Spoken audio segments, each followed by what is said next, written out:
Hey guys, thank you for watching the Slat Rock channel. If you're new to our channel, don't forget to subscribe if you like what you see, and also check out our previous video, 17 WWE wrestlers taken off of live TV due to these most shocking reasons. Top 10 WWE wrestlers who almost fought The Undertaker at WrestleMania. Number 10, Triple H vs. The Undertaker, WrestleMania 16. In July 1999, The Undertaker began a storyline where he teamed up with Big Show in a tag team known as the Unholy Alliance, which held the WWF World Tag Team Championship twice. After their victory on August 22, 1999 at SummerSlam, The Undertaker suffered a groin tear and was seen limping in several matches.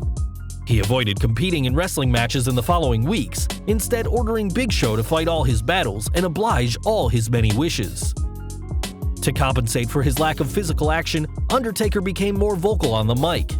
On September 23, 1999 on SmackDown, Mr. McMahon threatened that he would remove The Undertaker from the Unforgiven main event if he refused to participate in a casket match against Triple H on that night. Undertaker retorted that he did not care and maybe he would not be participating in anything, thus walking out of the WWF. In reality, the dead man went on a hiatus from the WWF in order to treat his groin injury. The WWF expected Taker's groin injury would heal well before Armageddon 1999, which was scheduled on December 12th, and even went ahead and advertised the dead man on their promotional poster, but the lack of progress made it impossible for the dead man to make an in-ring return.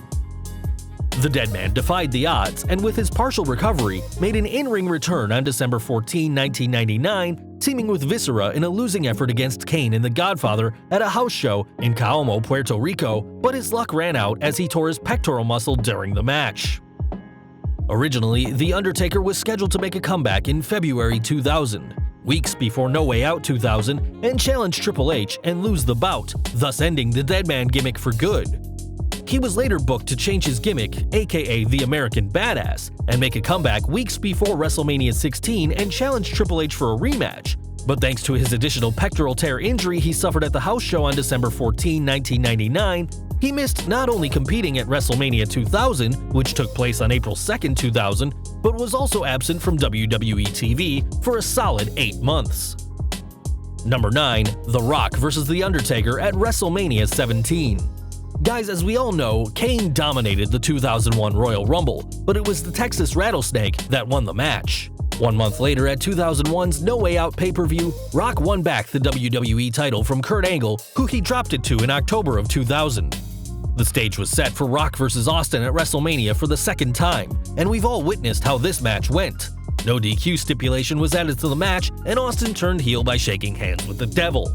Now on the other hand, at the same No Way Out 2001 pay-per-view, Austin lost to Triple H in an amazing 2 out of 3 falls, 3 stages of hell match. Following his win, The Undertaker started a feud with Triple H on SmackDown, which led to their famous match at WrestleMania 17. But this was not the way it was previously planned. Jim Ross on his podcast The Ross Report revealed that The Undertaker, who hadn't won the Royal Rumble by that time, was booked to win the Rumble and challenge The Rock at WrestleMania 17 for the title. Vince McMahon wanted Taker to win the title at WrestleMania 17 in front of his hometown crowd. Now, as far as plans for Austin were concerned, this is how he was booked. Austin, who lost the match to Triple H at No Way Out, would take a long leave and was booked to return weeks before WrestleMania to restart his feud with Triple H, and would have another 2 out of 3 falls, 3 stages of hell match at WrestleMania 17. For reasons unknown, Vinnie Mac changed his plans and we never got to see Rock vs. Taker at the biggest stage of them all. Number 8, Ryback, WrestleMania 30. Do you remember that weird period of time when Ryback became a Paul Heyman guy in 2013? There was actually a good reason. It's just no one knew it at the time, and it never went anywhere. Ryback was supposed to be built up as a major heel during his renewed rivalry with CM Punk. The reinvigorated Ryback would go on to challenge The Undertaker in an attempt to break the streak at WrestleMania 30. Brock Lesnar had also been considered to face Taker following the cancellation of his match against The Rock, but the Ryback was a big favorite in the fall. At the very least, this was a sign of how hopeful officials were that Ryback could be a strong heel, especially given his brief pairing with Paul Heyman. The storyline would say that Paul Heyman would bring in another guy to break the streak following Punk failing to do so the year before. He would, as Brock Lesnar would go on to defeat the streak, but there was a time that Ryback was a strong contender for this coveted spot. It's unknown if Ryback would have broken the streak, but if you ask him, he'll probably tell you that he invented breaking streaks. Number 7. Wade Barrett, WrestleMania 27. Most people remember the Undertaker vs. Kane storyline from 2010, if only because it gave us some over-the-top promos and massively underwhelming matches. What is often overlooked, however, is how the Nexus ended the feud by helping Kane bury his big brother alive at the Bragging Rights pay-per-view. No one knew what was happening given that there was no prior history between the Nexus and the Undertaker, no obvious motive at all. Even more confusing is that no one ever brought it up again. The incident was apparently designed to set up a match between The Undertaker and Wade Barrett for WrestleMania 27.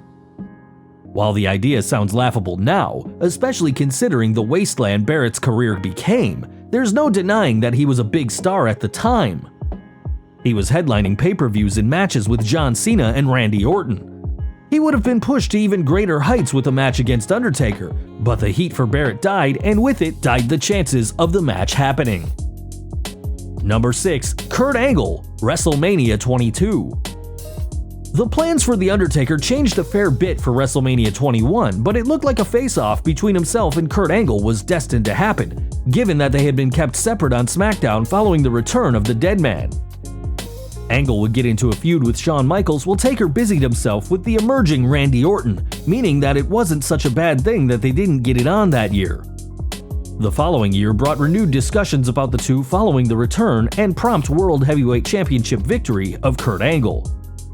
The match between Angle and Taker was penciled in before, of course, plans changed. The match would have happened at WrestleMania 22, but Angle was pushed into the title match with Rey Mysterio and Randy Orton, which made very little sense given that Mysterio and Orton were the ones feuding. Angle has said that The Undertaker told him he would have been honored to give up his streak to the Olympic hero, but officials wanted to make the recently returned Mark Henry the latest victim of the streak. Number 5. Snitsky and Heidenreich, WrestleMania 21. There were several potential opponents for the Dead Man at WrestleMania 21. After giving up on Angle, officials considered pairing him up with his brother Kane to face off against Snitsky and Heidenreich. The match sounds awful on paper, and it would likely have been awful in reality. At the very least, though, it would have made sense from a storyline perspective. Undertaker had been feuding with Heidenreich for a number of months on SmackDown, while Kane was feuding with Snitsky across on Raw. All four men actually collided in the Royal Rumble of 2005 when the casket match between Taker and Heidenreich was interrupted by both Kane and Snitsky. This was going to be the launching pad for a tag match between the two teams at WrestleMania, but obviously plans changed and nothing was made official. The winner in all this was, of course, Randy Orton, who would put on a career-defining performance with the Dead Man at WrestleMania that year. So what happened to Snitsky and Heidenreich? Well, their careers were never quite the same either, but for all the wrong reasons. Number 4. John Cena, WrestleMania 33. Months before WrestleMania 33, there were several rumors about Undertaker's retirement. This was a difficult situation for wrestling fans, as on one hand, they were sad about Taker's retirement, and on the other hand, they were quite excited about Taker vs. Cena at WrestleMania. This was the perfect stage for WWE to book one of the biggest dream matches. Anyways, heading into WrestleMania 33, rumors started swirling that Vince McMahon, who forgot to take his meds, had supposedly changed his mind. And these rumors would be proven true when Undertaker vs. Roman Reigns was the match coming out of the Royal Rumble 2017. Although we had witnessed Taker dropping his hat, gloves, and the iconic black cloak in the center of the ring at WrestleMania 33, many had thought that the 52-year-old was calling time on his illustrious career. However, Taker's stunning return on Raw 25 in New York finally broke his silence on retirement talk. WWE had a number of chances to pull off this dream match, and it was supposedly set for WrestleMania 32 before Cena, along with around half the roster, got injured and just about every plan changed. It is almost certain that we will get to see Taker vs. Cena at WrestleMania 34, and there are rumors suggesting that Taker will make a return in his American Badass gimmick. Number 3. Sting, WrestleMania 27. Most people were convinced Sting was about to debut following the mysterious 2/21/11 promos from Raw in 2011. The big factor of the rumors was the story that Sting had finished with TNA a few months earlier and was now a free agent. As time passed, it became apparent that the vignettes were hyping up The Undertaker, which was confirmed when he returned on the February 21st episode of Monday Night Raw. Even so, the reality is they weren't always supposed to be for The Undertaker. He just provided a convenient solution to a complicated problem.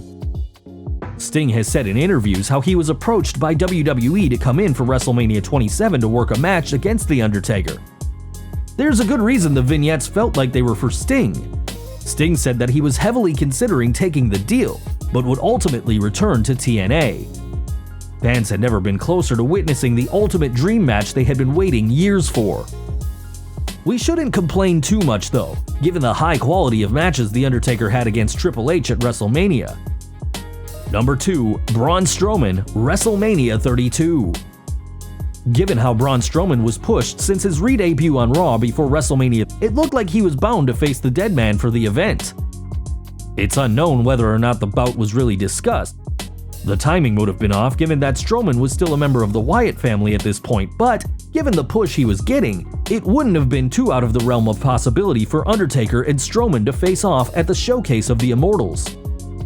When rumors circulated that Strowman had replaced John Cena as Undertaker's opponent, there was a lot of fan backlash saying Strowman wasn't ready, which he wasn't, to be fair. The match was cancelled in February supposedly because of this negative response and because of Taker flat out refusing to do it. Instead, WrestleMania 32 saw The Undertaker face the returning Shane McMahon. Number 1. Vince McMahon and Kane vs. The Undertaker, WrestleMania 20.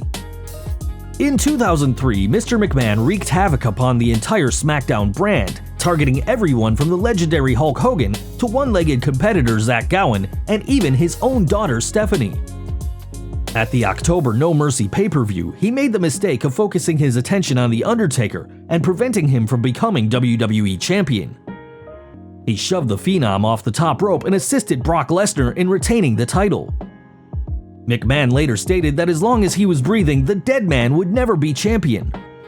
On the October 30th episode of SmackDown, he went as far as to threaten to have The Undertaker's house burnt down and his wife gang-raped. The American Badass challenged Vince McMahon to a Buried Alive match at Survivor Series 2003. Taker took control of Vince during the match and he actually pulled Mr. McMahon into the grave. He attempted to climb into a payloader, but a huge explosion occurred, stunning The Undertaker. Kane appeared and assaulted Undertaker, knocking him into the grave and pulling McMahon out. The bloody owner of WWE climbed into the payloader and dumped tons of dirt on his opponent, picking up the improbable victory. The finish of the Buried Alive match at Survivor Series 2003 set in motion the events that led to the return of The Undertaker and the Dead Man gimmick at the following March's WrestleMania 20. Now, at WrestleMania 20, Vinnie Mac decided that Taker would have a 3-on-1 handicap match, i.e. Taker versus Vince McMahon and Kane in a Buried Alive match. Sounds weird, right? The storyline has it that both Kane and Vince would be buried. Thank God, Vinnie Mac took the right medication and chose to go with only Kane instead. Well, there you have it, folks. 10 wrestlers who almost fought The Undertaker at WrestleMania. What do you think about them? Which wrestler are you glad didn't compete with Taker? And what are your thoughts about Taker returning in his American Badass biker gimmick? Please share your comments below. Also, check out our high-rated videos for March 2018 by clicking here or in the description field. If you like this video, don't forget to hit that like button, hit subscribe to get more videos just like this one,